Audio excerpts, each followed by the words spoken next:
বাঁশখালী উপজেলার খানখানাবাদ ইউনিয়নের রায়ছড়া গ্রামে ওবায়দুল করিম বেলাল নামে এক বাহরাইন প্রবাসীর উপর হামলা, ঘরবাড়ি ভাঙচুরের ঘটনায় দায়ের করা মামলায় আসামিদের গ্রেফতারের দাবিতে সংবাদ সম্মেলন করেছে প্রবাসীর পরিবার ও এলাকাবাসী।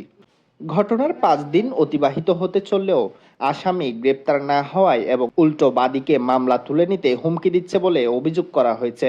আজ শনিবার সন্ধ্যায় বাঁশখালী প্রেস ক্লাবে এই সংবাদ সম্মেলন করে প্রবাসীর পরিবার। সংবাদ সম্মেলন থেকে মামলার আসামি ফরিদুল আলম ও মেজবাউদ্দিন সহ আসামিদের অবিলম্বে গ্রেপ্তারের দাবি জানিয়ে বলা হয়, আসামিদের প্রাণনাশের হুমকিতে প্রবাসী বেলাল ও তার পরিবার বর্তমানে নিরাপত্তাহীনতায় ভুগছে। আমি জীবনে নিরাপত্তা চাই।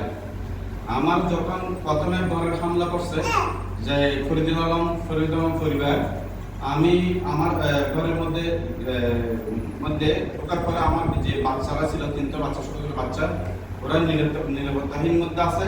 আমি পরবর্তীতে ভয়ভীতির মধ্যে আছি। আমি এটা বিশ্বাস চাই, আমার এই নিরাপত্তা ভুগতেছি। উনাকে অপবিত্রভাবে আঘাত করে, প্রথমে আঘাত করার পরে ওনার ছেলে ধরতে গেলে ওনার ছেলেটাকে পর্যন্ত আঘাত করে। এটা পুরো ভিডিও ফুটেজ আমাদের কাছে সমর্থন আছে।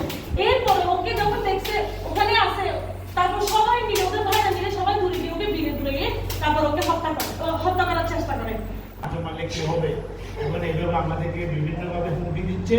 এই হুমকির কারণে আমরা এই সংবাদ সম্মেলন করতেছি।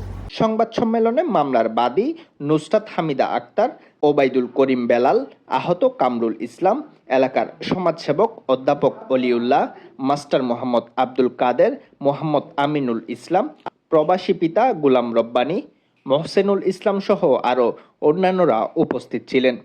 হুমকি দিচ্ছে, মেরে ফেলবে, মারলে কি হবে, একজন মারছি, দুজন মারছি, তিনজন মারবো। নিউজ ডেস্ক, দৈনিক আজাদী।